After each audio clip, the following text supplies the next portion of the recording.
Good morning to you, everyone. Welcome to First Things First. I'm Jenna Wolfe, Nick Wright, Brandon Marshall, Kevin Wild. Sorry, Josh Allen just was practicing over here, almost hit me with the football.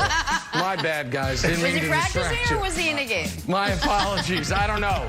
They stopped by in New York. I don't know why. It was bad. Sorry, yeah, Jenna. I didn't mean to interrupt you. The slapstick is working. No, interrupt away, because that is where we're going to start this morning with some of Josh Allen's misfires, miscues. But Chiefs and Bills, Kansas City leaning heavily on their ground game last night. When was the last time we said that? Clyde Edwards-Helaire, the star of the show, ran for a career-high 161 on the ground. Certainly not the explosive Chiefs offense we've got used to seeing, but a great rushing attack that will add All-Pro Le'Veon Bell to the mix next week.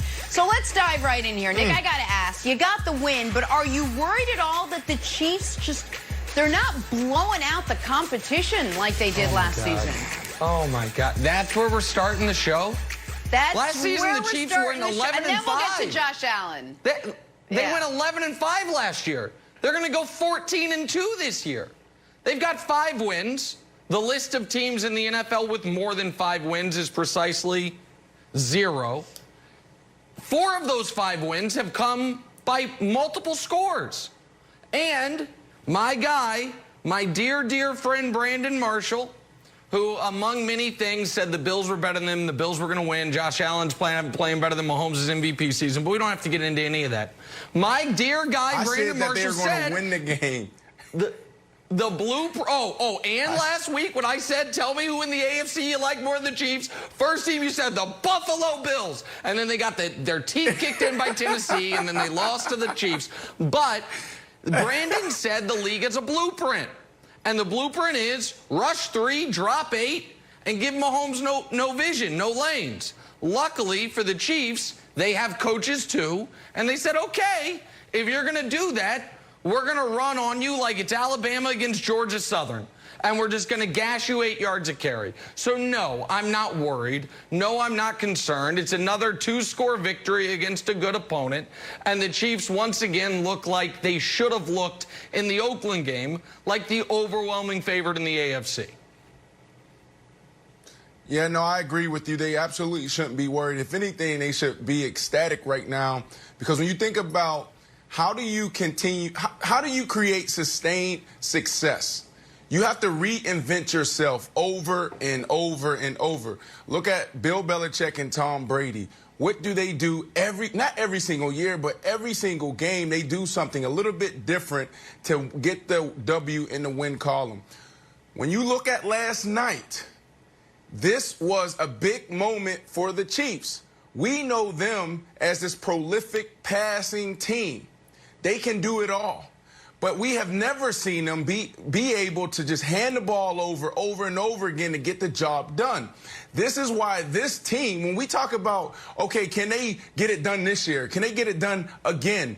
Well, they showed you that they're more than capable to adjusting. Nick, you talked about it, right? You just brought it up. Teams have the blueprint now, how to stop that prolific passing game. So we know how to do that.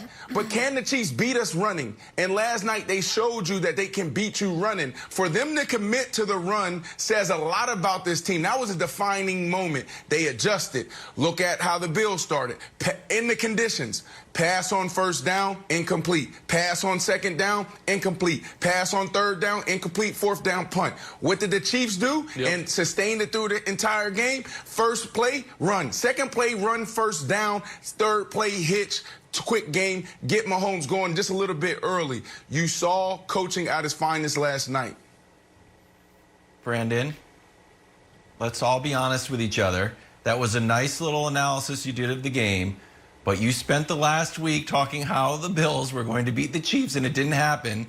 So do you want to apologize to Nick, or at least acknowledge that you were wrong about this? And that well, he's just there. He's like, well, you know, they ran on third down. Like, it's a very dry analysis. No, Josh it was all good just yesterday.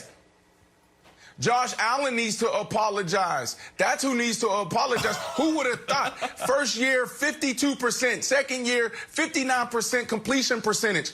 The first 4 games of the season, 71%. In the last 2, 59%. Josh Allen is the one that needs to apologize, not me.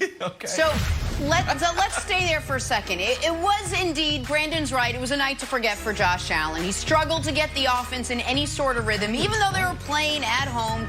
Not the MVP candidate we saw the first 4 weeks of this season. So here's the Bills quarterback explaining it after the game.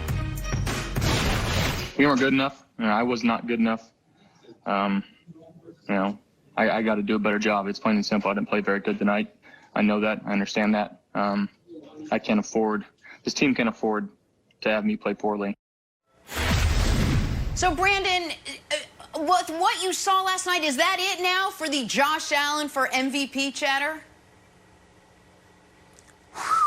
You just don't see quarterbacks, really good quarterbacks, play this bad. MVP quarterbacks play this bad. It took Aaron Rodgers 10 years to have the type of game that Josh Allen just had back-to-back. So for that reason, I would have to say, yes, this is a guy that's regressing, and he's regressing fast. I don't understand what happened these last 2 years, these last 2 games. You have to ask yourself, is something going on? Is there an injury that he's dealing with, some type of shoulder, some type of hand? Something has to be going on. How do you go from 52% to 59% in the first 2 years, 71% in the first 4 games, and then the last 2 games, you're at 59? I don't understand. I'll help you understand. Please. Because those 4 games were the aberration. He is who he is, an erratic, inaccurate passer who it is laughable that he was ever considered, discussed, or promoted as an MVP candidate.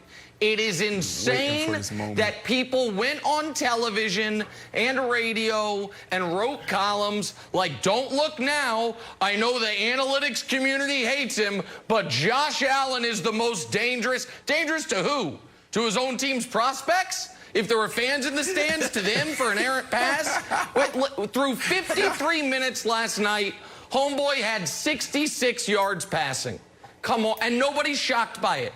While the Bills Wilds built an entire game plan around stopping an actual MVP, daring the Chiefs to run, the Chiefs built an entire game plan around daring a fraudulent MVP candidate to beat them. And he couldn't do it. Because, listen, I don't blame Josh Allen for being Josh Allen. I blame all of my colleagues that were like, oh, Buffalo, number 2 in the power rankings and number 1 in my heart. Give me a break. Come on. And the only team that won more last night than the Chiefs, Jenna, is Wild's beloved Patriots, who now all of a sudden are just a game and a half out of first place in that division. Listen, I was on my flight to New York, and I'm watching it, and I love the early start for Monday Night Football. I know it was because of the whole COVID mess and rescheduling of these games. But when I'm looking at it and I'm seeing the rain trickle down, I said, this is perfect for Buffalo. This is going to be the perfect game for them. Because now Mahomes is going to have to run it. And they ran it and absolutely ran all over the Bills, Jenna. And never stopped running throughout the night. The other game last night, we got 2 of them, Cowboys and Cardinals, and another tough night for Ezekiel Elliott. Hey, should we be worried? Next, first things first. Was it raining at Jerry World? The way they were fumbling The late game last night, Cowboys hosting the Cardinals, and this was all Arizona from the word go. Ezekiel Elliott fumbled twice in the first half, paving the way for the Cardinals to jump out to a 21-0 lead before the break. Andy Dalton threw 2 second-half interceptions, and that killed any chance of a comeback. Your Dallas Cowboys dropping to 2-4. Here's Ezekiel Elliott on what went wrong. Honestly, I don't think it really was much of what they did. I think it was me. I'm supposed to be a guy this team can rely on. I'm supposed to be a guy that this team can lean on when times get rough, and I just wasn't that today. I got us started off to a terrible start. The defense they were playing well, but I killed our momentum. 2 fumbles. I can't do that. I can't. All right, so Brandon, let me start with you. The Cowboys, they turn the ball over 4 times. They lose the game. They're still in first place, though, in the NFC East. You think Zeke and Dalton together can still carry this team to the playoffs? Look, let's be honest. They stink. They absolutely stink. Thank you. I mean, can they? Yes, but I don't think they get it done. You know, week one, we came in here and we had a segment about overreactions. And I said, look, we can't overreact on the Dallas Cowboys. The two things that they need to clean up is eliminating the big play and also not turning the ball over. I said, come week 4, week 5, these trends become who they are, their identity. And they showed us last night exactly who they are. Ezekiel Elliott turning it over twice last night. That's 5 on the season. That's 3 more than any other running back this year. You are counting on this guy to lead the way, and he hasn't done that. They can't stop anybody on defense. They continue to turn the ball over. I said it before. Ball security is job security, yours and mine. Okay, let me say that one more time. Ball security is job security, yours and mine, because it's that important. If you turn the ball over, people get fired. Point blank, period. That's it. So for that reason, they're out of it. When they face the Philadelphia Eagles head-to-head, I believe the Philadelphia Eagles beat them twice, and they win a division. All right, so I'm not going to say the Cowboys can't or won't win the division. I am going to say this. I don't care if they win the division. Oh. They're awful. This is a terrible team. The NFL does this mind meld thing with, like, acting like winning the division is inherently great. Usually it is. Sometimes it's not. There's 8 divisions in the NFL. In 6 of them, the Cowboys would be in 4th or 5th place. The NFC West, they're worse than all the teams in it. They'd be worse than last place. You'd have to create a place for them because it's 4-team divisions. The Cowboys just happen to fortunately be in a division where one team starts, Danny drops, the other team is rebuilding in Washington, and Philadelphia has had their entire team, except for their center and their quarterback, knocked out due to injury. So Dallas limping along, dropping balls on the ground, having the worst turnover margin, the most turnovers, and the worst defense in football. They're like, well, we're still in the hunt. 6 wins probably gets it done. That is not something to be congratulated about. Dalton looked a hell of a lot like Andy Dalton tends to look, except for the one magical season. Zeke, I've never seen it before, Wilds, has the yips as a running back. The last time I can remember something like this is Tiki Barber, but then Tiki changed the way he held the ball, but he didn't come out of nowhere with Tiki. And you got your highest paid guys no-showing. DeMarcus Lawrence, no-show. Amari Cooper, no-show until garbage time. I mean, everything about this team right now screams a bad, irrelevant football team. But they're the nation's most popular team, and they happen to play in a division that right now would struggle to win the SEC West. So because of that, we discuss them. But they're a bad team. Sure, they can win the NFC East. Congrats. You'll get 30-balled in the first round of the playoffs by a good team, the best wild card team in the NFC, and you'll be done. Don't you view these mistakes, though, just to play devil's advocate, Jenna, don't you view these mistakes as one-off mistakes, though? Like Zeke couldn't hold on to the ball. Like, all right, he kind of just gave the second one up. That is not a systemic issue. A couple weeks ago, he just kind of I used to think that. Just stand by. Michael Gallup, the ball bounced out. Like, he can catch the ball. He can. The second interception that Andy Dalton threw, I like to think it's karmic retribution for the wet Nerf ball that he threw in the first quarter. But that was obviously a pass interference. So I think if there's any silver lining here, it's that these mistakes are very easily fixable. I'm going to talk about the defense. Defense played all right. But they're just tiny mistakes. They got to catch the ball, got to hold on to the ball. All right, and get a good call, and the game's different. I could buy that these are one-off mistakes. Let me go into your lane a bit, Wilds, the analogy world. Right when I moved to New York City, within 3 weeks, my beloved, wonderful, amazing wife got in a little fender bender. I was like, it's New York. It's her first time driving. It's not going to happen again. We'd been here 3 months, and it happened 2 more times. And I was like, oh, this might be a problem.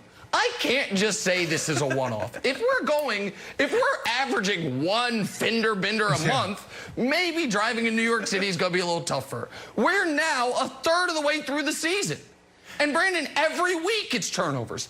Every week it's turnovers, and every week some receiver is running butt naked open down the field for a touchdown. So this is just who you are. That's right. That's right. At this point, Jenna, this just is who the Cowboys are, Jenna. So, all right, so Brandon, if you look at this team, what they've done wrong on defense, and after last night, what they've done wrong on offense, are you more worried about what they're doing offensively or defensively? Defensively, 100%. You got to start there. I mean, when you don't have good players, you can't win games. Offensively, they're really good, actually. They just turn the ball over. I know you're talking about Andy Dalton. Can he get in the rhythm? Can he not get in the rhythm? Is he good? Is he not good? We had one magical year. But Andy Dalton with those weapons can get it done. Just don't turn the ball over, okay? Those are things that you can control. On the other side of the ball, you can't control having bad players. They don't have guys that can do this, run the simplest of defenses, cover 3 quarters. They don't understand the responsibilities. And then obviously there's still effort issues. I saw a few plays last night where guys looked like they were literally running in quicksand. I don't know if they're out of shape or if they're just not trying. But this is bad. You know what my favorite part of the game, though, was, Nick? At the end of the first half, when there was a skirmish, and the broadcasters are using this as a highlight for the Cowboys, even though once we saw the replay, it's actually the Cowboys guy getting pancaked. So, and Louis Riddick's like, you know what? This is the fire we need to see. Like, oh, boy, you know you're in a bad spot when the highlight of the game is a special team skirmish that you probably lost. Well, and it's just the Cowboys every week have multiple mistakes that would be, for a normal team, the single back-breaking mistake that flipped the game. And by that I mean, like, your team's playing well and your running back fumbles. Well, that happens every week now. Michael Gallup is wide open in the end zone before halftime to make it a game, and the ball bounces off his hands. Like, if just one of those things happened to the Pittsburgh Steelers in a game, we'd say, well, that was the turning point. They were playing well, but that was the turning point. But it happens every week to the Cowboys, multiple times, Jenna, which is why they're down, except for week 1, they're down double digits every single week in the first half. They're playing catch up. Every week, it's like Cowboys are down 14. Okay, maybe they'll start playing. They're terrible. Guess what? Guess what, Nick? They're still leading the division. What? They're still leading the division. I don't care. How much of a division? I don't All right. care. Well, if it's time to panic in Dallas, do we feel the same way about the Patriots after their terrible loss to the Broncos on Sunday? Next, first things first. It's a good hits, 8 Ks, 1 earned, some redemption for Clayton Kershaw. I might have, Brandon, put a little Monday, Tuesday parlay. Chiefs to win by at least 5.5, and the Dodgers to also win tonight. They were minus 170. You put those together, pays about 2.5 to 1. Let's go, Clayton. Come on, man. Hey, you owe me a lot of money, Clayton Kershaw. You make $37 million a year. 37? Say it again. Yeah, 37? That's good. He's going to earn it tonight, baby. Hump, Nick. Yeah, 32 years. It's been 32 years. They finally get over the hump. Let's go. I've been betting on a good most of tonight. Jenna, you know this more Dodgers than any of Fox. us. Oh, man. All right, let's talk some New England Patriots. Cam Newton has said over and over to anyone who would listen, the answers to the Patriots' offensive problems are in the building. Well, clearly he didn't specify which building, as the Patriots' offense looked bad on Sunday. Cam threw 2 picks. New England didn't get into the end zone until the middle of the 4th quarter in a loss to Denver. So is it time to panic in New England? Cam still doesn't think so. Take a listen. There's no need to press the panic button. There's no need to, start reinventing the wheel. We have the answers, and I said again, we have the answers in that locker room. I heard a person say once, I don't point fingers, I point thumbs. And with that being said, I take full responsibility of where we are as an offense and knowing here moving forward that it starts with number one, and I will be better. Right. You know, the sky may be falling for the next couple of days. And listen, I bring my umbrella, my raincoat, and everything else that I need, you know, to get the job done. And I know, you know, we will get the job done. And here moving forward, we will have more production here in a positive way. All right, as someone who lives with a Patriots fan, in Belichick we trust. So, Brandon, I will ask you on a scale of 1 to 10, how panicked should Patriots fans be at this point? I love this energy from Cam. This is a 1 on the scale. This is absolutely a 1. Look, this guy was signed late. He had no preseason, no offseason, and a new organization, a new system. He barely played last year. He barely practiced this week. In the last 2 games, they would have won if it wasn't for COVID-19 finally affecting the win-loss column. So for that reason, it's a 1, Nick. So I thought I was going to go low on the panic meter and call it a 3, but 1's even lower than that, obviously. The Patriots, because of their schedule to close the season, they just need to tread water through the first 8-9 weeks of the year. Then they get the Texans, they get the Chargers, they get the entire AFC East at the end of the year. And as we are now, America is realizing what I've been saying all year long, the Bills are not that good.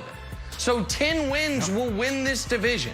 So I don't think they should panic at all. But Wilds, I'm going to throw a little curveball at you, because I'm going to tell you something that I saved until this very moment. Because yesterday, while Brandon and I were yelling at each other about Case Keenum's credentials, I got a text message from what I will call a trusted NFL source. And the text message said, the Odell trade rumblings are rumbling again. And I look around the league and I say, and I say, who is a team that if he were to become available could fit him in under the cap, would make sense, has an obvious need there, and the top of that list is your Patriots. Now, the text said nothing about the Patriots. I want to be clear here. I want to be clear that A, the text was not from Odell, I promise, I give my word. And B, the text did not say any team in particular. I'm connecting the Patriots dot when I was told that the Odell trade rumblings are starting to rumble again. And I do think your Pats need another weapon. Is he drinking a beer? Wild just had a beer ready? It's water, but 8 a.m. He had a beer ready in case I brought up Odell. So I do think they could use another weapon so it's not Ryan Izzo going over the middle, fumbling the game away. But I think the Patriots are going to be fine, and I think they could be downright dangerous. Had they added Le'Veon Bell, they didn't. If they were to make a trade for a wide receiver, which maybe they could, Wilds. Okay.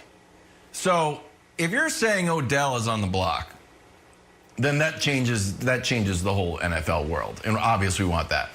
To Jenna, to your question, am I worried? I've got a new segment. It's called Super Hot Take. You ready for this? I break it out. It's so hot, I actually break it out here. Here's the hot take. You ready for this, Nick? Yeah. Excuses, underrated. Hottest take of the day. Excuses are underrated. Everybody in the world's been watching too many Instagram motivational videos. You know what? The real world doesn't work like that. We're not Marines, okay? We're not firefighters. It's just you can have excuses in the world. It's all right. Don't believe the person trying to get you to sell real estate on Instagram. No excuses in your life. There's plenty of excuses. It's okay. The Patriots have 3 losses. They lost by a yard to the Super Bowl bound Seahawks. The JV Patriots lost to the Super Bowl bound Chiefs. And Cam Newton, who practiced twice on the field in 16 days, and the rest of the time was on a Zoom call, probably being like all the rest of us, like, am I on mute? What's going on? I can't see you. How do I open up the classroom file, the XL, so I can get to the reading portion?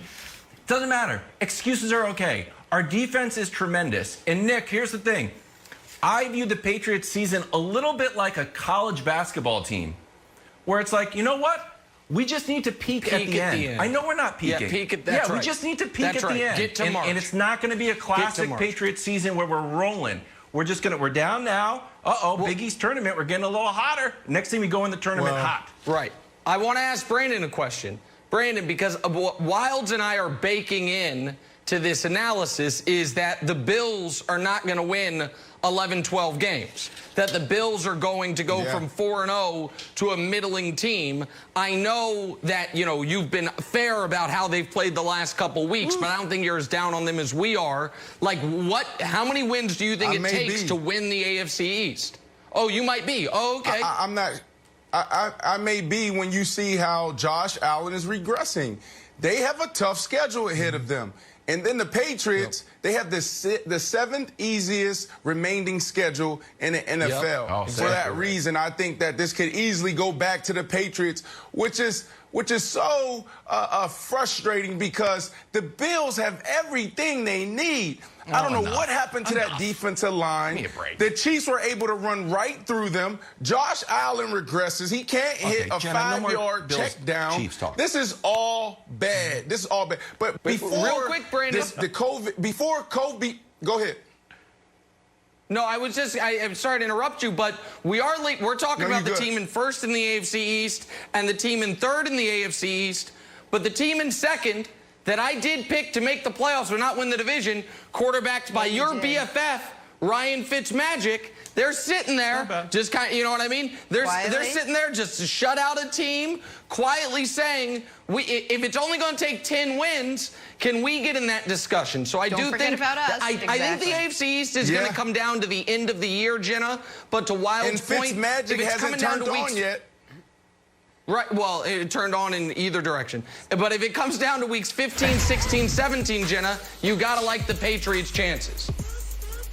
All right, guys, let's play a little love or hate. So how about this from the Titans-Texans game? Head coach Mike Vrabel from Tennessee intentionally taking a penalty to save 40 seconds. Tennessee ended up scoring the game-tying touchdown with 4 seconds left to send it to overtime. So Vrabel was asked about the play and gave his best non-answer answer. Take a listen. We have to do a better job with penalties. We had 7 of them, I think, pretty uncharacteristic. We had a few on offense, so we have to be better in all areas. And I think the penalties are one thing that we focus on. Communicating, trying to give ourselves the best chance to win a football game. All right, Nick, love or hate this move from Mike Vrabel? I want to give him a standing ovation. I love it so much. This is so smart. We don't have to get into the minutiae of what happened. Essentially, if you're trying to save clock, the worst thing your opponent can be in is 2nd and 1 because they're going to get the first down and they're going to be able to run 40 seconds. So he just gave him the first down, saved the 40 seconds. Brandon, I think Vrabel, understanding this is the second year in a row, he has understood a bit of a loophole in the rules to give his team a better chance to win. I think it's brilliant. I'm shocked more coaches don't understand it, and I love it from him. Because, he's stealing a lot from Bill Belichick, rightfully so. Two things I loved about it. One, he's finding ways to get the edge. They literally sit down and figure out how can they manipulate the entire system. That's one, get to the edge. And two, be extremely elusive in a press conference. We've seen Bill Belichick do that better than anyone. I love Vrabel. He is a phenomenal head coach. Okay. He's great. I know you're going to say I'm a hypocrite for this. Just tell this guy, stay back. But once a Patriot, always a Patriot, so I like Vrabel, but I also like Romeo Crennel on the other side. The NFL probably needs to take a look at all of the Vrabel and Belichick-esque rules, specifically Vrabel, you can leave Belichick out of it, where the rules can be manipulated to your team's advantage. Obviously, Romeo, there should be an option. This is not fair. It's fundamentally manipulative and not fair. No, it's not, because Romeo could have declined it. Romeo didn't know what was going on. I love Romeo. Oh, if he Romeo didn't know could have declined it, then I fold. It's not like last year. Last year with the punt, with the clock outside of 5 minutes. Right, and by the way, I don't blame him for not getting it. Nobody knew in real time The announcers didn't know. Nobody knew until after the fact. We They're just like, know oh, it's this a is segment, terrible. and I still don't This is really so know what's going on. undisciplined.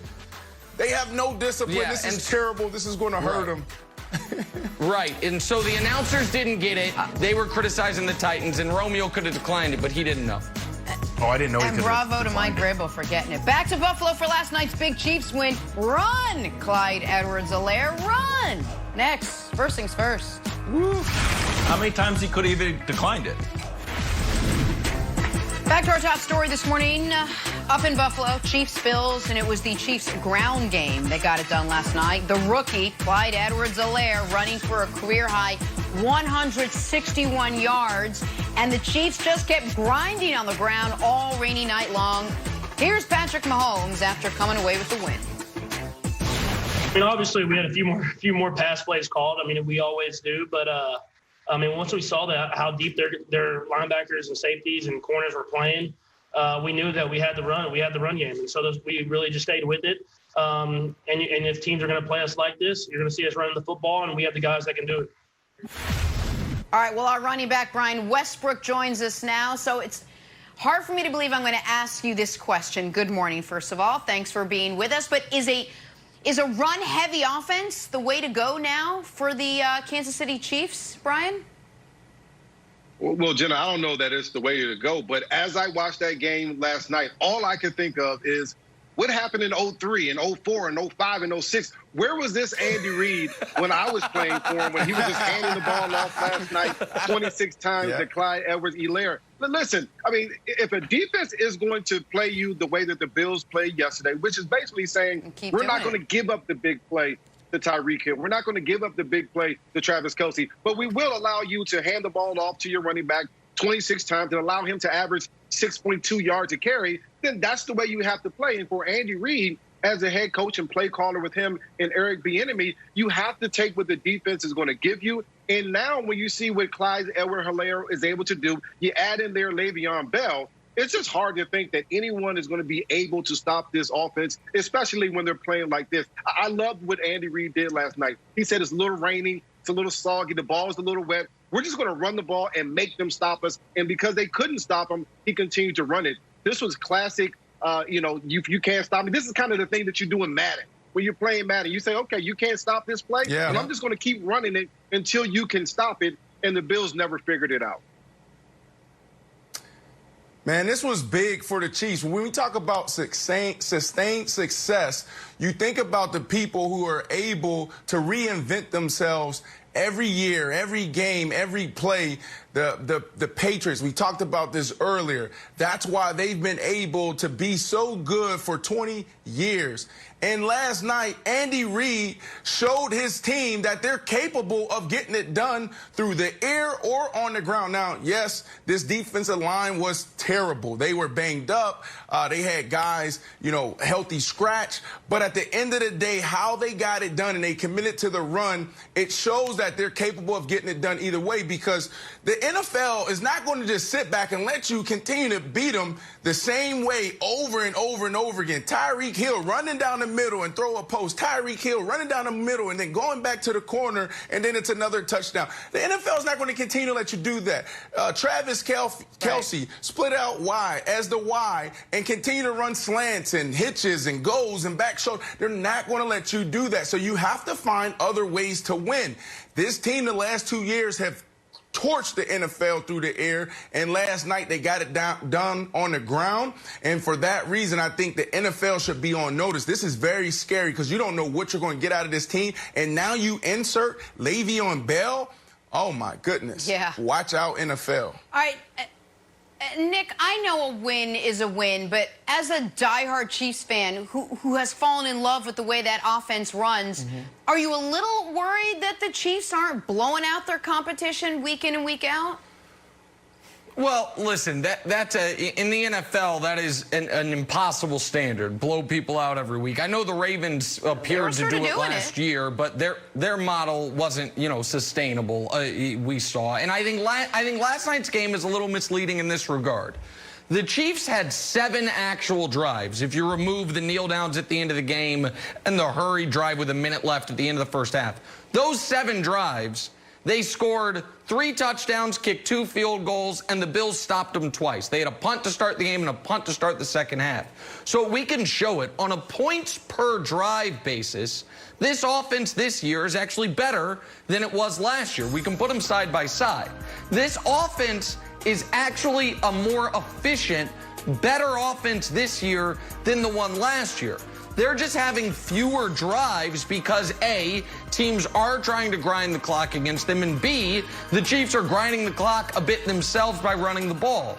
But I will defend the Bills in this regard.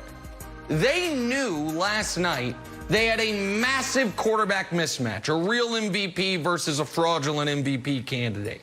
And so what they wanted to do was give themselves a chance at the end of the game. And despite the fact the Chiefs were running all over them, with 4 minutes left in that game, the Chiefs are up less than a touchdown, and they're in a 3rd and 12. And Mahomes had to work his magic, escaping the pocket, finding Demarcus Robinson. Later in that drive, they're in a 3rd and 6. And Mahomes has to rush for 9 yards to really put the game away and get him in field goal range. So I get why the Bills are saying, listen, playing this way, Wilds, gives us a chance to be close late. But I think, it didn't feel overwhelming as rushing for 260 yards should, because the Bills were able to stay within striking distance, kind of, despite the fact that Josh Allen played a miserable football game. I'm not worried about it. This was one of their toughest road games on the schedule, and they won the game by 2 scores. But, yeah, it doesn't feel as good as winning 42-24, that's for sure.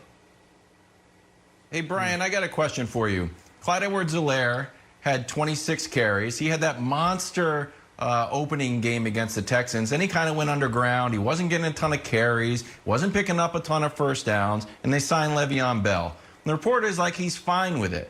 But I'm not ready to start making friendship bracelets between the guys.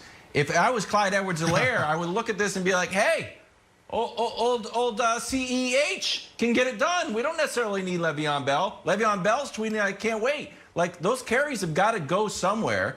Do you think there's any, let's say this, on a scale of 1 to 10, how worried should we be about sort of like enough balls to go around? Well, in the end, it's going to be a team game. It's going to be a game where Andy Reid has the ability to say, we're going to get the ball to Edwards-Helaire. We're going to get the ball to Le'Veon Bell. But it's going to come down to situational football. And there's going to be times where Bell is going to get more carries than Edwards-Helaire. There's going to be times where Edwards-Helaire gets more carries than Bell. That's just part of the game. I don't know that Edwards-Helaire, as a rookie, is in a position to say, hey, I need the ball 26 times every single game. I think he should be satisfied with his carries. But as long as his team is winning, at that point, really, does it even matter? I think that's the type of mindset that Andy Reid will coach into this football team. Yesterday, we didn't see very much of Tyreek Hill. I'm sure he wants to touch the ball a bunch. We didn't see as much of Travis Kelce, even though he had some big plays. I know he wants to touch the ball a lot. When you're playing with this type of team, you have to be able to say, I'm going to put my selfish desires, I want to put my numbers to the side. Right. I want to worry about winning football games, and that's what exactly they did yesterday evening. Yeah, it seems like this team does a great job of checking their egos at the door. I've been on teams where at the wide receiver position, we all ate. We all, had 100 yards receiving, 7+ catches. Running backs, Matt Forte and our number 2 guy, Bilal Powell, had 100 yards. Like, we had some tremendous games, and I think that really good teams check their egos at the door. I've also been on bad teams where it was all about me, throw me the ball. So I think this team has a culture in the locker room that tells guys, like, look, if you want to be successful, if you want to be a part of what we're doing here, you got to be willing to play your role. I also think, Jenna, just quickly, with Sammy Watkins being perpetually injured in and out of the lineup throughout his whole career, yesterday Byron Pringle and Demarcus Robinson were major parts of the passing game. I think you're going to see a lot of formations, Jenna, with Clyde Edwards-Helaire and Le'Veon Bell both in the game. That's good. And they utilize Le'Veon as a true receiving option more than just a running option, which I think the Chiefs could use right now until Watkins gets back in particular. Quickly, because we have Brian as our guest. Brian, you once ran 167 yards on 22 carries, so I think you got Clyde Edwards-Helaire beat in the Andy Beat system. You're our guy. You're our guy, There you Brian. go. Talk some Cowboys on the other side. Who stepped up to place last night's loss entirely on his shoulders? We'll tell you next. First things first. Ryan Westbrook. Welcome back. The late game last night, Cowboys hosting the Cardinals, and this was all Arizona from the word go. How about Ezekiel Elliott fumbling twice in the first half, paving the way for the Cardinals to go up 21-0 before the break? It's becoming an all too familiar narrative for the Cowboys, always playing catch-up. Andy Dalton threw 2 second-half interceptions, killed any chance of a comeback for the Cowboys. Dallas dropping to 2-4 now. Here's Zeke on what went wrong. Honestly, I don't think it really was much of what they did. I think it was me. I'm supposed to be a guy this team can rely on. I'm supposed to be a guy that this team can lean on when times get rough, and I just wasn't that today. I got us started off to a terrible start. The defense they were playing well, but I killed our momentum. 2 fumbles. I can't do that. I can't.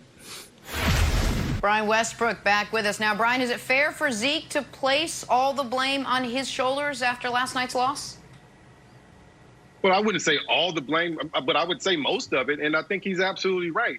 He did kill the momentum early in the game. And this is what you have to believe about Zeke coming into the season. This is before Dak got injured. He has to be a top 3 running back for this team to be successful and make the playoff push. And obviously, Nick thought they were going to the Super Bowl, which is obviously not going to happen this season. But he had to be a top 3 running back. And even now, we're talking about with missing Dak, the margin of error for this football team has decreased. You have Andy Dalton in there, and that defense has been absolutely terrible all season long. Now Zeke has to be the one that carried the load. He has to be the one that helps them win, not the reason why they're losing. And when you're turning the ball over at the rate that he's turning the ball over, 5 fumbles already this season, you're just not helping your team win. And in fact, you're actually better off the field because turnovers, it's better to punt than to have a turnover. It's better to not to have Zeke on the field at this point because he's turning the ball over than to have him on the field. And that's just hard to say because I think talent-wise, Zeke is one of the best backs in the NFL. At this point, he has to get back to fundamentals. Carrying the football, not worrying about the outside noise, not worrying about doing everything for this football team. Just carry the football well, be the guy that you've always been. And if he can do that, I think he can help this football team. Yeah, it's absolutely Zeke's fault, 100%. When you're a superstar, you're held to a higher standard. You get paid the big bucks to be a part of the solution and not the problem. Ball security is job security, yours and mine. I'll continue to say that. I had this plastered all over my dormitory. I had this plastered all over my condo when I got to Denver. Had it plastered all over my home when I upgraded to a house when I got the big contract in Miami. And it never changes. If you lose the ball, you will lose your job, okay? I remember playing against the Jacksonville Jaguars in Denver. This was year 3, the 3rd game of the season. I catch a hitch. I made 2 guys miss. I'm running into the end zone. I dropped the ball. Fumble. It went through the back of the end zone, touchback. There was also guys who threw picks. There was plays where other guys fumbled, breakdowns in coverage. But at the end of the day, I knew because I was the star wide receiver, that game was on me. And I went back to that moment after the season when Coach Shanahan was fired. I said, man, we missed the playoffs by 1 game. If I would have scored that touchdown, we would have won and possibly went to the playoffs. So I love hearing this from Zeke because when you sit at that podium and you win a game, you deflect praise. When you lose a game, you take on all the blame. It just so happened to be that, you know, he played bad. He continues to play bad, put the ball on the ground. This is 5 fumbles throughout this season. The next closest running back when it comes to fumbles has 3. This is 2, excuse me. This is terrible. Zeke has to get this turned around. Brian, I'm going to ask you a really basic question. Why do you fumble? Like, I get it when the ball's getting punched out, but is there any validity to the idea that Zeke was trying to do too much and that caused him to lose concentration? And Nick earlier in the show brought up, like, Tiki Barber was coughing the ball. Like, when you fumbled, or like, can you diagnose why he's fumbling? Because the second one really just feel like it popped out. And I'm viewing it as an easy fix. Hold on to the ball. There's no, like, you got the skill. It's not like you're not a good running back. Just hold on to the ball. It seems like easy to me, but maybe, you know more about the running back position than I do by a hair. Well, first of all, Kevin, I wasn't a fumbler. I might have had 9 fumbles in my 9-year career. So I don't know necessarily about fumbling, but I do, and I have seen guys fumble. At points, Zeke doesn't have 2 hands on the ball. He's not taking care of the ball. You see right there, he has 1 hand on the ball. When you're in traffic, put 2 hands on the football. That's one of the keys. The other part is there is a lot of weight on Zeke to make all the plays. Of course, everybody has to step up when you're missing the player, when you're missing the type of guy that Dak is, the quarterback, the leader of that offense, leader of your team. There's going to be some more pressure on him. And I think when I went into that game yesterday, looking at Zeke, that he felt that pressure. He felt the need to make all the plays. And when you have to make all those plays, you start doing things that are uncharacteristic, putting the ball on the ground. I remember watching guys like Adrian Peterson, and we all know how great Adrian Peterson is, but he wanted to break every single tackle. And that sometimes he fumbled the football because he was doing too much, to your point, Kevin. And I think in this game, for example, Zeke was doing too much and not being more careful with the football. 2 hands on the ball is always going to be that rule. He didn't have 2 hands on the ball a couple times when he's fumbled this season. All right, first of all, I would be remiss if I don't start here. I think Brian Westbrook just invented something. We've all heard about a humble brag. I think Brian Westbrook just invented the fumble brag. I think it's like, well, I don't know that much about fumbling because I did it like once a year, and one time it was in a rainstorm. Doesn't really count. Right. So kudos to Brian Westbrook for inventing something new, the fumble brag. That's first of all. Second of all is this. It's not all on Zeke. He's just part of the problem. This team stinks. And Brian's right. I did pick them to go to the Super Bowl. And, this is something I have in common with my friend Stephen A. Smith. I have a little extra anger towards teams that make my predictions look bad. So I'm legitimately angry with the Dallas Cowboys because I look like an idiot. Because I thought this team with this roster, with or without Dak, could be a good football team. And they're not. They paid the wrong people.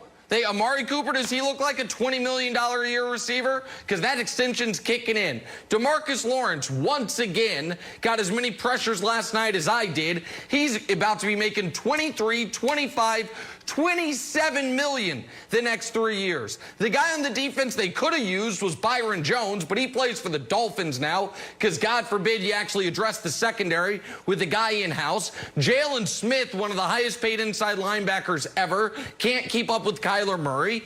And you got Andy Dalton out there behind a beat-up offensive line saying, the hell am I supposed to do here? Here's what you're supposed to do. Lose. Because the team's not any good. They have the worst defense in football. They don't respect ball security. They don't cause turnovers, and they turn the ball over a ton. There's 2 reasons that they make this television show. One is the jersey that they wear. They're the most popular team in America. The other is the division that they're in, which is... It might as well be the Mountain West this year. That's it. Yeah. If they were in a real division, we couldn't even shoehorn them into the conversation. But because they're competing with Danny Drops, a rebuilding Washington team, and whatever the hell is left of Brian's Philadelphia Eagles, we're like, well, is 2-4 that bad? Yeah, it's that bad. You know who else has 2 wins? The Denver Broncos. How often are we talking about them? You know who else has 2 wins? The Detroit Lions. How often are we talking about them? And they've played less games than the Cowboys, so they actually have a better record. They're both 2-3. The team stinks. Zeke's contract's an albatross. The guy they should have paid plays in Miami, and the other guy they should have paid is on IR now. That's who they are. But at the end of the day, they still play in the watered-down NFC East. They still have a remarkable chance to win the division because of that. Brandon, I'll ask you. You think Andy Dalton, Ezekiel Elliott, this group of guys can still win their division? No, I know Nick just went on this whole tirade on why they're so terrible. But for me, it comes down to two things, and it's what we talked about week one. Let's not overreact, because it could just be a little blimp. It could be a little trend right now until they figure out who they are and their identity. They turned the ball over, and they also gave up the big play. They continue to do that. On offense, you can correct that. A lot of those things you can control. You can control making sure you throw the ball to the right person at the right time. You can control putting two hands on the ball in traffic. On defense, you can't control having just no talent. You can't control that, and that's what they're showing. And you can't teach guys at this level to give effort. If you're not giving effort at this level, then you shouldn't be in the NFL. You should just be cut. So I think it comes down to those two things. I think the Philadelphia Eagles, they don't run away with the division, obviously, but they win it because when they go head-to-head, they haven't played each other yet. They win both of those games. All right, so the Cowboys lose but still remain in first place in the NFC East. The Patriots lost. They dropped to third place in the AFC East. Unfamiliar territory for them. Should Pats fans be worried? We'll ask. We'll answer next. First things first. Let's talk some Tampa Bay Bucs. Our friends at Fox Bet have updated their Super Bowl ads. That'll happen when you get mollywopped, as Nick would say. When you mollywop the behemoths known as the Green Bay Packers, Tampa went from plus 1,800 to plus 1,200 to win the Super Bowl. I could see it now. Tom Brady playing the Super Bowl in his home stadium. Nick enjoying every last minute of Kevin's joy. Brandon, let's start with you, though. We're heading into Week 7. Are the Tampa Bay Buccaneers officially Super Bowl contenders? What do you mean officially, Jenna? Of course, when Tom Brady was on that airplane down to Tampa to meet with Bruce and the ownership, that's when they became contenders, 100%. I was trying to save this, all right, for later on in the season. I said it a little bit yesterday. I hinted at it. This team is reminiscent of the 2015 Denver Broncos, when Peyton Manning went to the Denver Broncos and led them to Super Bowl 50 championship, to a Super Bowl 50 championship. Look at those numbers, and there's no graph here, all right? But they were averaging 18 points per game. The Tampa Bay Bucs averaging 20. Why not? They're averaging 282 yards. Peyton Manning was averaging 283 yards a game. Yep. Those are defensive. No. That's offense. That's offense. Tom Brady has a 96% completion percentage. Peyton Manning had 67. What? And now you add Todd Bowles in the mix with that stellar defense, you absolutely have a chance to win the Super Bowl. No offseason, no preseason. It was for everyone. So it's going to take time in a new system. Tom Brady's been in the same system for 20 years. So now he's hitting midseason form. The thing that was holding them back was them being undisciplined. 3rd and 12, 3rd and 15. Why? Because they was the most penalized team in the NFL for the past 2 years. Tom Brady comes in and says, look, no, we don't do that here. There's a new sheriff in town. This is how we're going to practice. This is how we're going to play. And what happens? Last week, they had 0 penalties. That's why this team is a contender. Okay, so a few things. Sorry I jumped in. The points per game that you mentioned was defensive. Then you mentioned the Brady and Manning's passing yards. And then you're right, Brady's got a 96 passer rating, as you mentioned. Peyton Manning's was a 67 rating. I don't have it in front of me. I think he had 9 touchdowns, 17 picks. Manning was miserable in 2015. It's why they tried to go to Osweiler even after Manning was healthy. Brady is not as bad as Manning was that year. But this defense is not the 2015 Broncos. Not and as I am bad. going to what do you demand. mean not as bad? No, Brady is not as bad as Manning in 2015 was bad. They won the Super Bowl despite But you're making it seem like Brady is bad right now. No. Tom Brady's fine. That's what I'm saying. He's not as bad as Peyton was. He's fine. He's right now he's a middling NFL quarterback, which at 43 years old is way better than he should be. But if we are going, my answer is no. Did the win over the Packers finally convince Nick the Bucs Super Bowl contenders? No.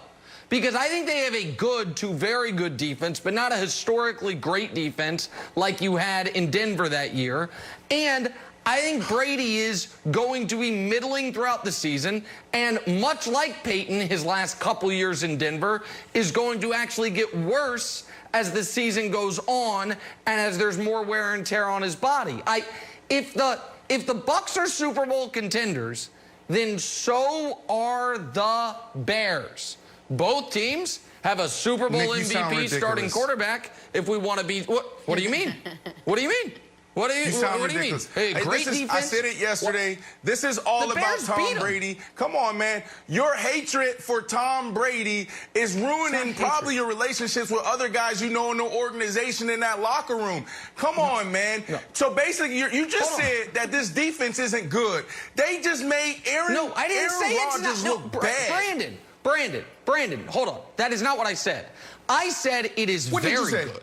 I said the defense is very good. I don't think it's as good as the 2015 Broncos. I said that is exactly what I said. But I'm just curious. What is the discernible difference to you between the Bucs as contenders and the Bears as contenders? Tell me. What's the difference? Well, number one, the Tampa Bay Buccaneers had the number 2 defense in the NFL. And then the second thing is Tom Brady. That's why. Situational football. Who do you trust more when the game is on the line, 2-minute drill? Tom Brady or Nick Foles? Do you trust Tom Brady or Nick Foles to operate the offense in red zone, third down efficiency, understand what's going on? Is it 3? Is it 3 disguise? Is it cover 4? Is it cover 1? I absolutely trust Tom Brady more than I trust Nick Foles. And I can't believe I'm even having this discussion and comparing these two. Tom Brady can still get it done. I had 18 quarterbacks. I'll tell you if this guy is falling off the cliff. When I see him, like Peyton Manning in his last years, throwing 5-yard hitches with this wobbly pass, then I'll tell you he's done. Until then, he's a contender in my book. Wilds? But Brandon, I like Tom Brady. I have multiple Tom Brady tattoos up and down my spine. Starts at the top, goes all the way down and across, like the wings on my lats. Me too. But Nick Foles is 2-0 against Tom Brady. And the last time they matched up, Tom Brady's out there throwing the LeBron championship flag up and thinking that he's got 5 downs. That's right. So argument between Nick Foles, and you're putting me in a bad spot here, but I just have to be realistic. Like, we just saw situational football. And the guy blew it. Listen, what we saw Thursday Night Football, Wilds, was Tom Brady cursing out Jensen, probably the best center in football. Why? Because of these boneheaded mistakes, putting them in 3rd and longs in positions that is impossible to overcome. And what did they do the following week? Everybody was killed. Everybody was crushing Tom Brady. Is this Jenna? You asked the question. Hey, do you want this out of your quarterback? Do people respond to this? Yes, they do, obviously. Most penalized team in the National Football League 1 week. The next week, 0. That's why they lost that game on Thursday Night Football. You're asking Tom Brady to overcome 3rd and 15? Hold on. Brandon, so you think it's fixed? The Bucs penalty issue. It's not going to rear its head again. Well, what they did is almost impossible. They may not ever have another game not being penalized, but they're not going to be the worst in the NFL. They're not going to be seeing 5, 6, 3rd and 16s for the rest of the year. They're not going to see that. Yes, I do think that there is a point of emphasis internally to make sure we play clean games. I 100% believe that. Because you got to think about what is standing in our way. What is standing in our way? And for them, it is health issues at the receiver position. But let's not forget that. Yeah. And then also, just don't beat ourselves. If they do those things, obviously you see what they can do. Come on, man. Look what they made the Green Bay Packers look like. Are we just going to forget this game? Are we going to forget this? No, we're not. No, but hold on a second. But we cannot have the entirety of our analysis be based on the order of operations. Because if 10 days ago or 12 days ago, on last Thursday, the Bucs had dismantled the Packers, and then 2 days ago, they had lost to the Bears, then the analysis be flipped on its head. Instead, I'm trying to keep a steady hand with this. Before the year, I thought the Bears would be a double-digit win team that has a 0% chance of winning the Super Bowl. Before the year, I thought the Bucs would be a 9 to 10 win team that is not going to win the Super Bowl. I feel the same about both of them.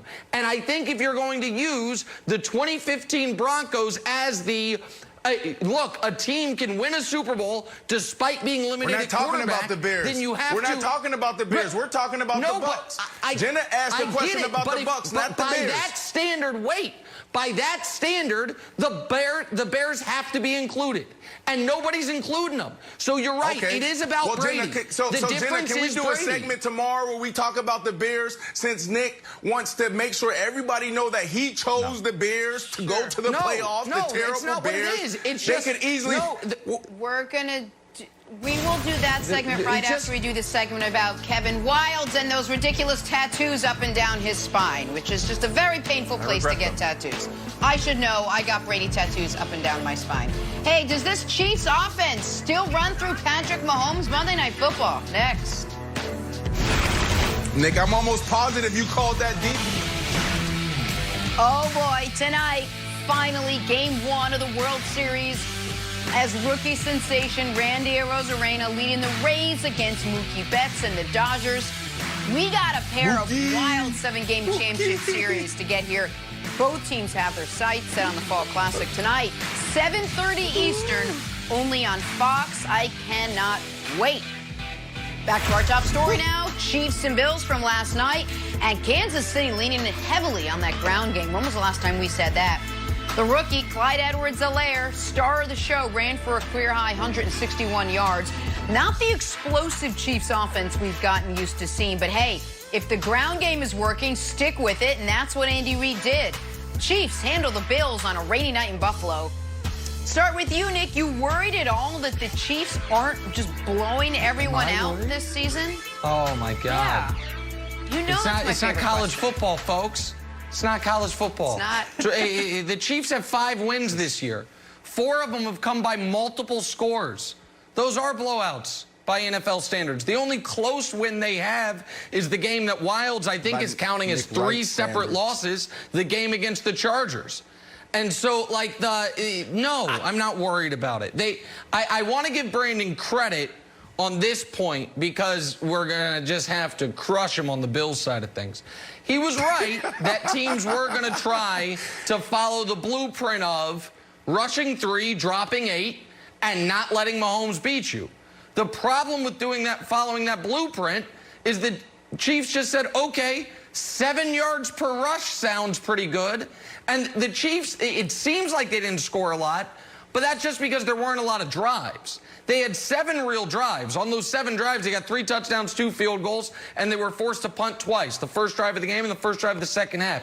They moved the ball up and down the field at will, and when it got tight late, a couple key third downs, shocking no one at all, Patrick Mahomes made the critical play. A pass to Demarcus Robinson, and then a first down run with his feet.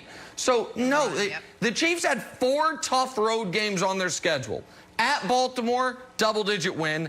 At Buffalo, win by 2 scores. And then they have at Tampa and at New Orleans. We'll see how it goes. They're going to be 14-2, and y'all are still going to be asking me, should they have won by more points? So, no, Brandon. Chiefs fans should be nothing but thrilled that they now have the most wins of any team in the league, or tied for the most.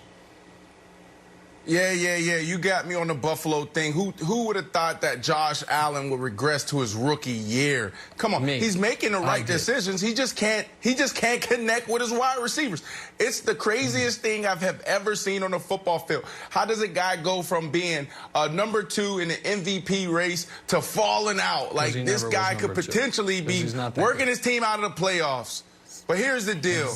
The Chiefs fans should not be worried. They actually should be excited because Andy Reid did something for the very first time in his career. He committed to the run. And the reason why I love it is because when you think about sustained success, teams And people, individuals, you have to forever evolve.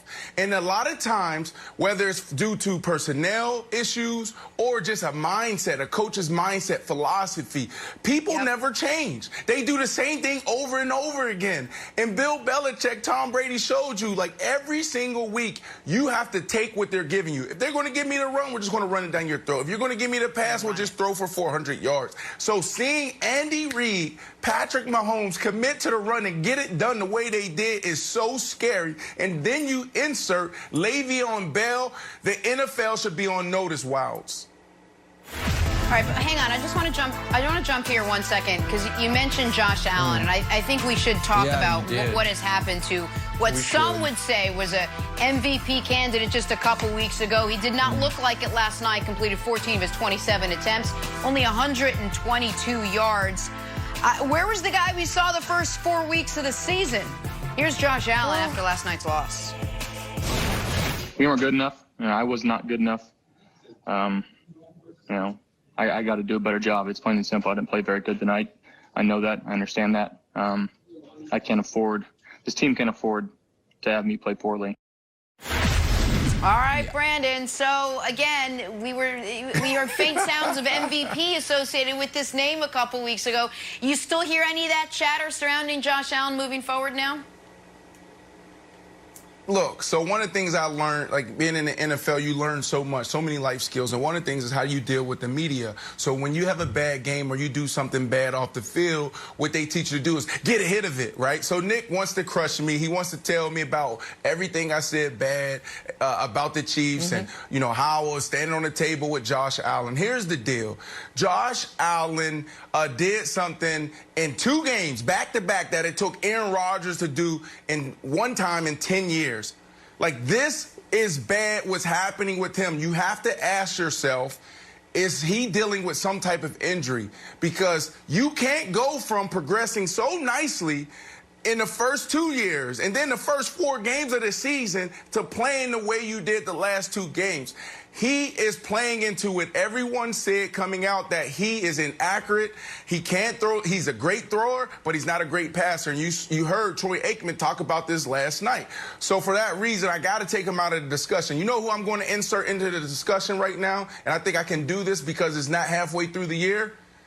Henry, that running back. How about that? Let's put him in. I got some people talk about, oh, Ryan Tannehill. No, Ryan Tannehill had his opportunity last year. I'm going to insert Derrick Henry and take out Josh Allen. Well, at least Derrick Henry's not a laughable candidate the way Josh Allen was. Listen, folks, I got good news for Josh Allen fans.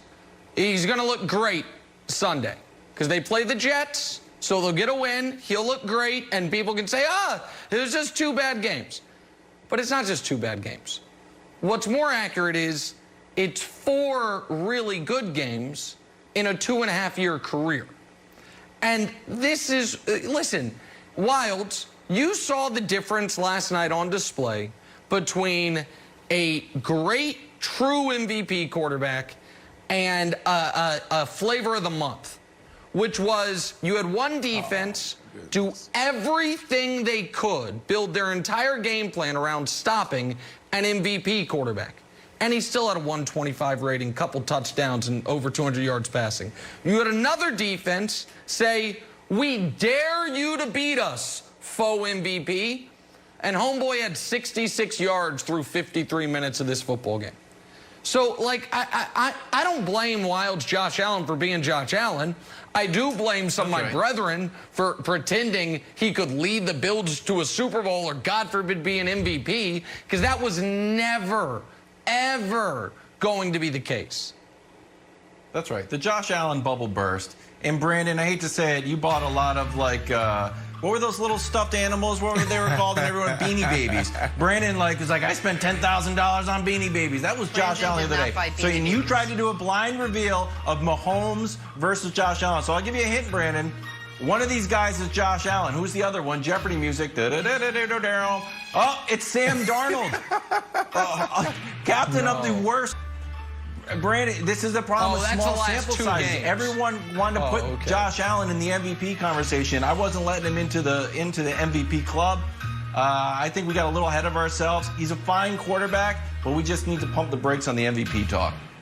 No. Yeah, I mean, obviously do? after the last 2 games, but what he did through the first 4 games is what Patrick Mahomes did through his first 4 games in 2018 when he won the MVP. Okay. So anybody who was on that train, it was a lot of validity behind it. A lot of validity behind it. And right. that train just crashed. It's on fire. We were lucky enough to get a second game last night. Cowboys and Cardinals. This was all Arizona from the word go. No. How about this? Zeke fumbling twice in the first half, paving the way for the Cardinals to go up 21-0 before the break. Andy Dalton threw 2 second-half picks to kill any chance of a Cowboys comeback. So who's to blame for last night's loss? Ezekiel Elliott raising his hand after this one. Honestly, I don't think it really was much of what they did. I think it was me.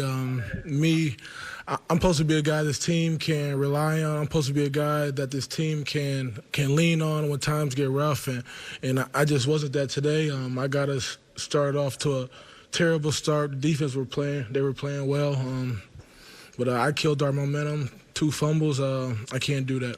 I can't.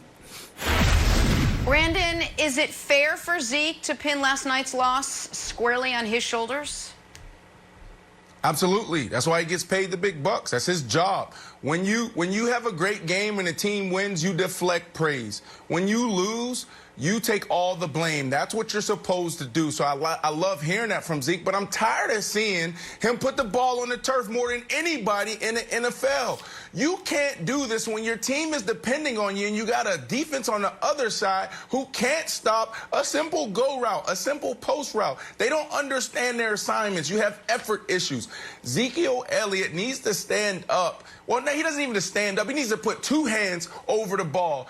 Job security. Okay? Job security is everything. You got to protect yourself here. So for me, it's the same story. We talked about this in week 1, the overreactions. I said, all right, yeah, they turned the ball over. Defensively, I can't see that continue to happen where they're going to give up these big plays. Let's wait till week 4. Let's see if it's a trend or it's their identity. Right now, this is their identity. They turn the ball over. They give up the big plays. They can't play defense. Well, not great. They don't do, listen, the Cowboys don't do anything well, Wilds. They turn the ball over more than anybody in the league. They don't force turnovers. They allow big plays on defense, pardon me, and they're injured. It's just a bad team. They're a bad team that happens to be in a historically bad division, and they're America's most popular team, so they get talked about. But they're not coached well. They don't play well. Their most important players hurt. Their most expensive players are not producing, whether it's DeMarcus Lawrence, Jalen Smith, the offensive line, Ezekiel Elliott, Amari Cooper, whomever the hell you want. They seem to have paid the wrong people. They didn't pay the right people. Byron Jones is off in Miami. Dak is still on the franchise tag. Team's a mess. And there's no way Wilds talk about them without being like, yeah, but they might win the division. Congrats. Good for you. You're going to get rolled in the first round of the playoffs by whoever the best wild card team is. Like, that's who the Cowboys are. Rinse, repeat, Wilds. Yeah. Yeah, but they're in the first place. Silver lining. Saving grace. They are. Yeah. They got the same amount of wins as the Denver Broncos. Unbelievable. And the Detroit Lions. But they're gonna, when they go head to head with the Eagles, they probably will lose it, Jenna. win the division. Listen, we got some baseball tonight. Rays and Dodgers game 1 of the World Series. It's going to be a good one. We'll talk about it tomorrow. Have a great day.